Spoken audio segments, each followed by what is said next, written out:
Swayam Prabha. Digital India. Educated India.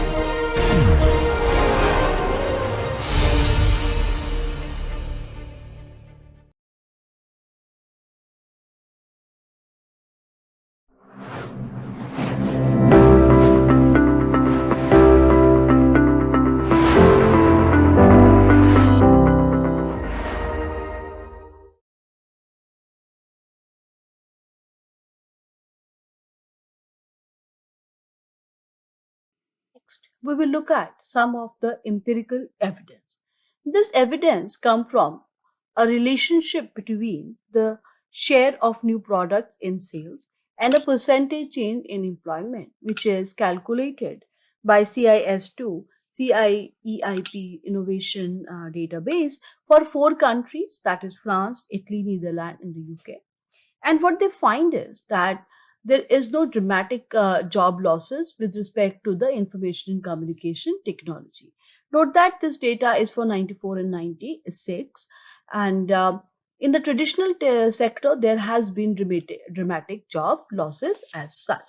So one can understand it with respect to the points we have highlighted, that there might be a job creation in certain areas and there might be job destructions in the another area, and what the trade-off and how the final impact will play out, one has to be very careful and then understand in those layered by layer as well.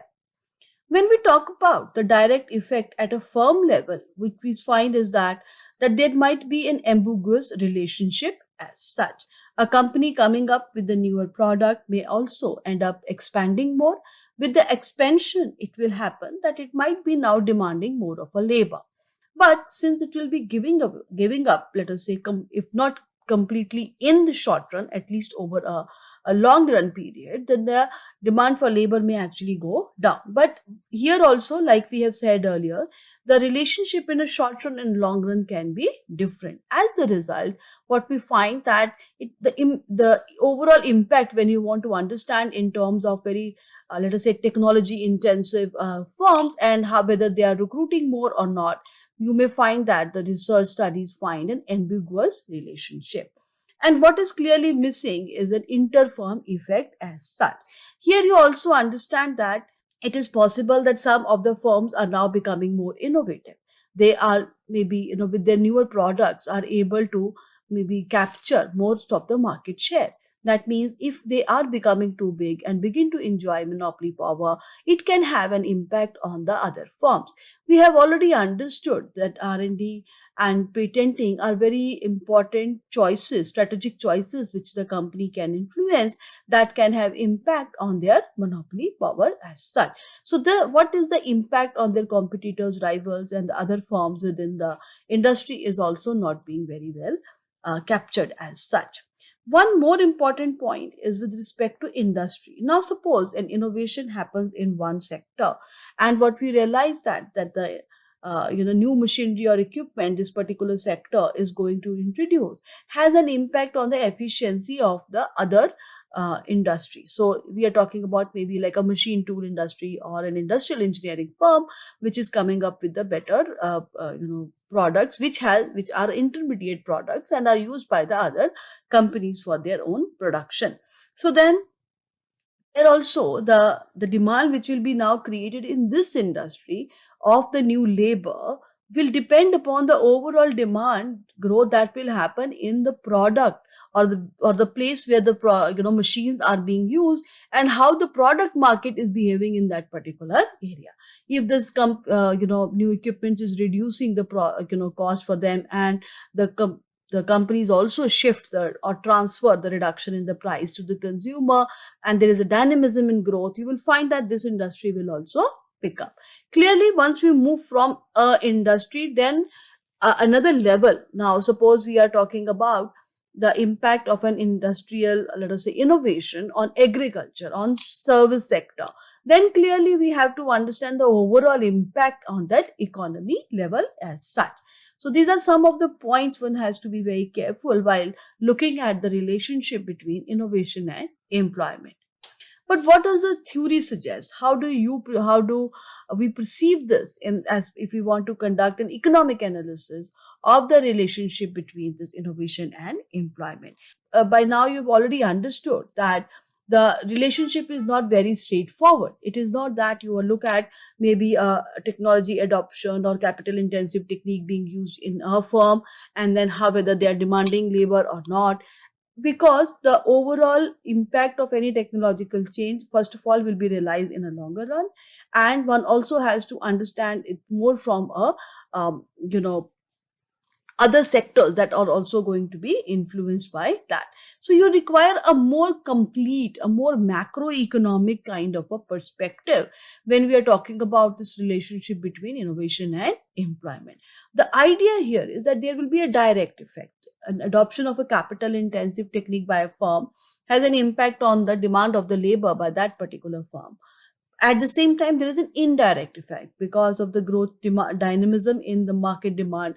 Again, maybe they would scale up, they may increase their production capabilities. Then what happens? So apart from that, when we're talking about innovation in one sector being absorbed in the other sector, then what happens? If suppose now employment is going down in one sector, we've already seen a case of a video parlor and CD parlors vis-a-vis the OTT platform, and now increased demand in the other sector. So there is a requirement that all such perspective could be integrated, right? So there is a need that the direct effect on the one hand and the indirect effects, they need to bring together, they need to be integrated. So in that context, we find this particular discussion on compensation mechanism and how the way they may or may not operate in a particular economy. So what is this compensation mechanism as such? So essentially you will find that there are those people who will talk about the positive effect of the innovation on employment. Not only that, they will talk about that economic system has the capability and a built-in mechanism to kind of ensure the job recovery.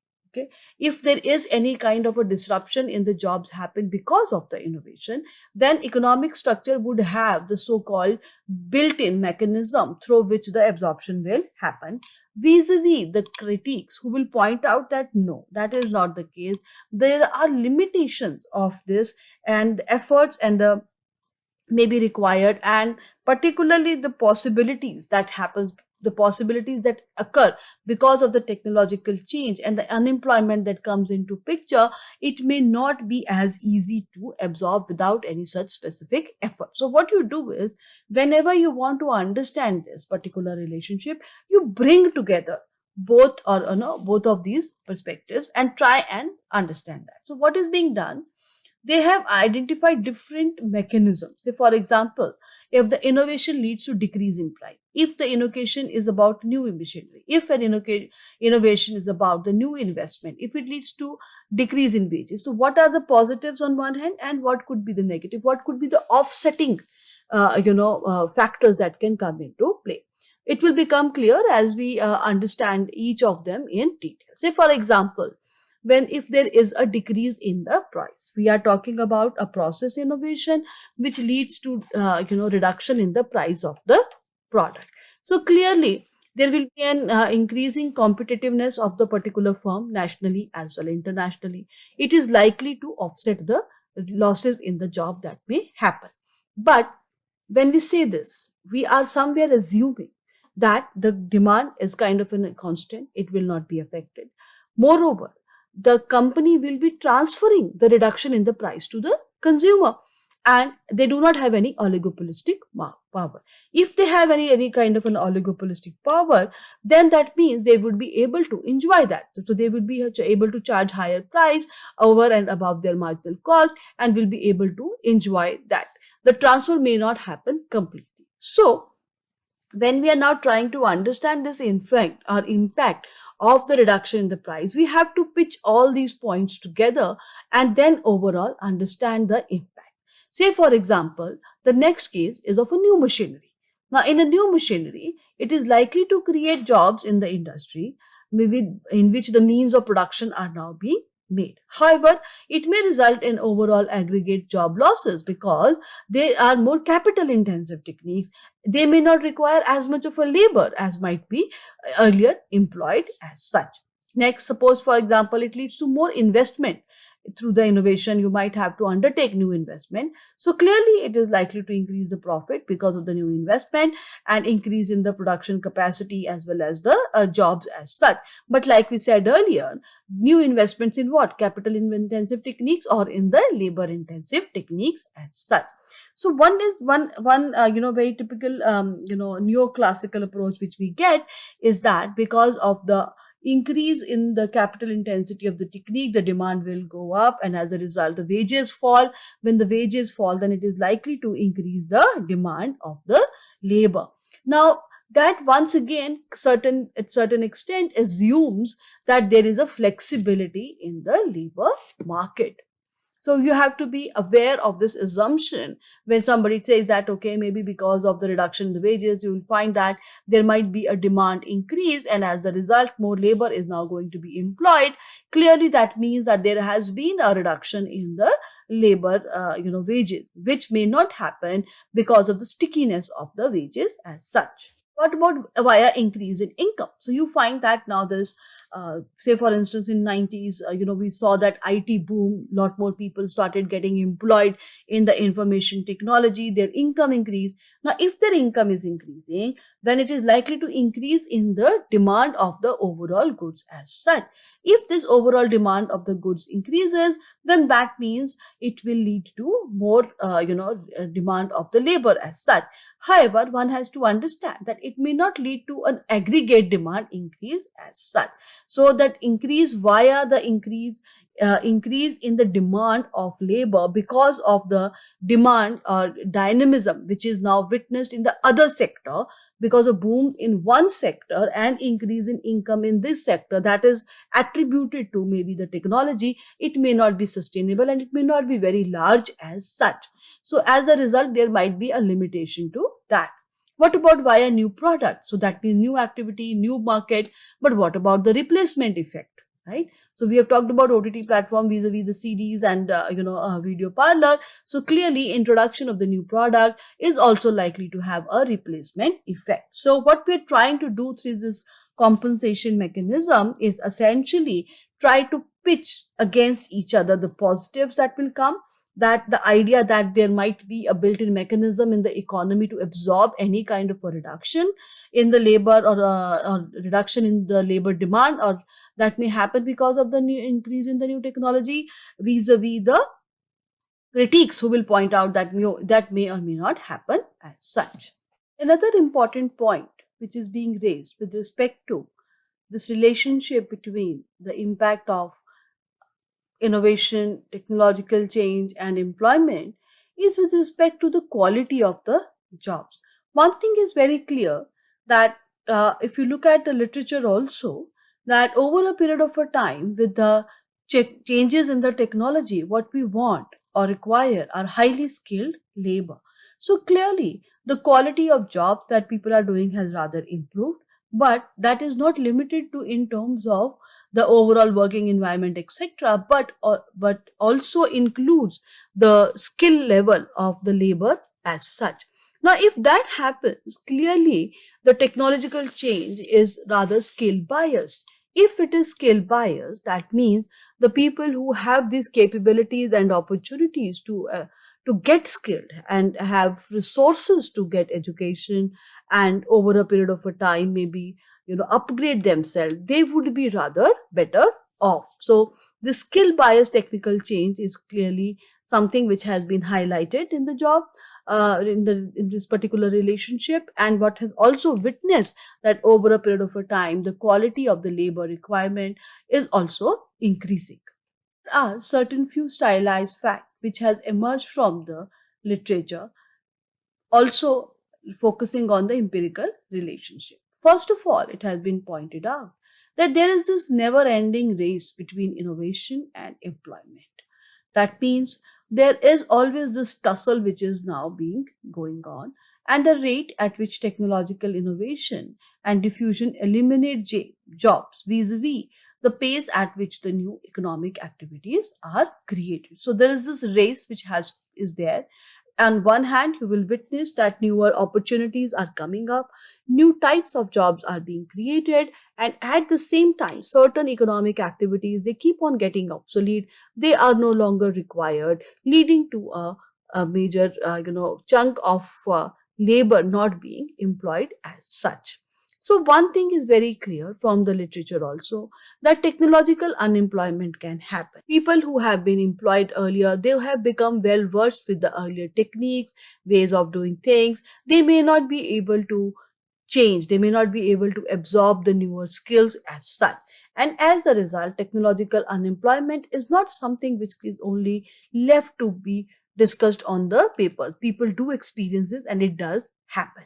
And clearly, there is a change in the skill bias of employment over a period of a time. People with a better quality education, better quality skills are able to get more opportunities in terms of employment. If that happens, then the wage polarization also exists. The polarization is the difference between the wages of the skilled labor vis-a-vis that of the unskilled. Now, what you realize is that the demand for the skilled labor is rising much faster as compared to the demand for the unskilled labor. If that happens, the wage gap that exists, the polarization that exists between the two groups is also going to increase. Moreover, the aggregate demand and macroeconomic conditions are also very important. If you are witnessing technological change in an economy which is rather young and thriving and growing, then with the increase in the overall aggregate demand, some of the negative effects that will be witnessed or which will be realized because of the technological change might be rather easy to absorb as such. Another important point is with respect to innovation interact with trade. Now, whenever we are looking at this relationship between technological change and employment, particularly from empirical point of view, say for instance, you have measured technological change through certain index and employment on the left hand side, then you will realize that there are a lot more variables which will influence this relationship. And one very important relationship is with respect to the trade. So there is an interaction between the trade and technological change, and it is very important for anybody to understand this interaction while making any kind of a statement with respect to the impact of innovation on the employment. Now, what does this interaction entail? What does it mean? Now, think from a point of view of a company which becomes very innovative. They've started doing things very efficiently. They have introduced new process innovation, introduced a new product. Now, instead of being limited to within their domain, they might also likely to export it to the other country. So they become more competitive nationally as well as internationally, and then they are doing it. On the other hand, now you understand this vis-a-vis the way of doing for the globalization of production which we saw. Because of the newer technology, because of the ICT, it did become very easy for the firms to offshore their production. And in that case, clearly, the employment will go down within the economy. In one case, you will see that there is going to be a positive effect. On the other hand, you will see a negative. But what is for us to understand is the interaction between the two. So that means when you see this kind of an overall understanding that there is an existence of the technological unemployment, wage polarization will also increase because of the increase in the quality or a skilled labor as such, then we have to bring in, like, how do you deal with that? One way to deal with that would be this mediating influence of the national innovation system. So this race which we are talking about, the never-ending race of innovation and unemployment or employment, can then be won by skilling, by education. So that is where the role of the national innovation system will come into picture. The labor market conditions, the institutions that are created, the support that has been given for the reskilling, for education, for upgradation is something which is now going to support the employees who may have been left behind because of the technological change, increasing their capability to be able to absorb into the newer jobs as such. So clearly, the race between this innovation and employment can then be won by those countries which has a very strong innovation system and also supportive labor market conditions and the institutions. So if you look at it, the major conclusions which we get with respect to this, now we've brought in the word automation because, so we will talk more about it, but in the recent times there has been more discussion. So mechanization vis-a-vis the automation, mechanization you are talking more from the point of view of maybe creating machines which will still be run by the by labor. On the other hand, automation, you are reducing the time, you are reducing the labor which is required to do that particular work. So in with the automation also, there has been some literature which talks about its major impact on the jobs. Clearly some evidence which comes into picture is that there is going to be a major reallocation, though may not be permanently eliminate the large number of jobs as such. Employment is likely to fall in some industries, grow in another. Some industry in any case is already a saturated demand, while other may have unmet needs and elastic demand. So clearly the particular markets may still sustain, and the change is also likely to be more disruptive. Certain, again, like learning from the past and what we have already discussed about, certain major policy changes in that case can be talked about. These are also building on our last point from the last slide, where we talked about that how the national innovation system needs to be playing a mediating role. There need to be a supportive labor institutions which will be supporting the labor reskilling as such. So workers switching industries would require new skills, new types of apprenticeship, work study programs, skill certification, MOOCs, lifelong learning, reducing the barriers to of the employee mobility across the occupation. So these are some of the ways through which one can deal with the challenges that comes through because of this constant race between the innovation, technological change, and the employment on the other end. So there is two major reports which does talk about this inverse relationship between automation and employment, and they talk about this World Economic Forum report in 2016, which highlighted that automation can actually lead to loss of more than 5.1 million jobs due to disruption in the labor market. And McKinsey reports also point out that almost half of the work activities can potentially be automated using the current technology. Countries like China, India, and the US, over half of the jobs will be automatable. If that is the case, the productivity will be improved clearly, but one has to look into what will happen to the people who will now be left behind. In that context, that what we have talked about earlier, the need for the policy changes becomes very prominent. The need for the creation of a work study program, skill certification, lifelong learning, etc. would be very relevant. Now we come to the Indian case. In the Indian case, we are going to discuss this particular study by Professor Mani, and he has looked at this very interesting data on the operational stock of industrial robots in the world and in India. And he has shown that over a period of a time, this operational stock of robots which are there is increasing in India as well as in globally. China, Korea, US, and Germany, in fact, account for this 74% of this total sales volume in 2016. If you see that within that, metal, electrical, and electronics and automotive sectors are those which has this, majority of the stock of almost 80%. So what does it mean to have the stock of industrial robot? That means most of the work in those industries will now also be automated as such, will be done by the robots, not by the labor as such. So what has been found is that when you look at the kind of jobs these robots are doing, they might be generally handling the operation, machine tending, welding, and soldering as such. Coming to India, the study has pointed out that operational stock, it did increase immensely from 70 to 16,000 and at a rate of 44% annually. And this tremendous increase has been witnessed since 2000. Clearly, manufacturing sector is the one in which these robots are mostly employed or used. So 2/3 of this operational stock actually is in the manufacturing sector. Now, within the manufacturing sector, what you realize that it is in the sectors like automotive, electrical and electronic, metal, chemical, rubber, and plastic. So if you look at automotive industry, so you can think of a Hyundai plant which has now 108 robots as such, which are now putting together the different parts of the car, and bringing it a particular in a particular assembly line. They are bringing a car together. So they are doing that, and automotive industry is the one which contributes most to the use of the robots in the Indian context here.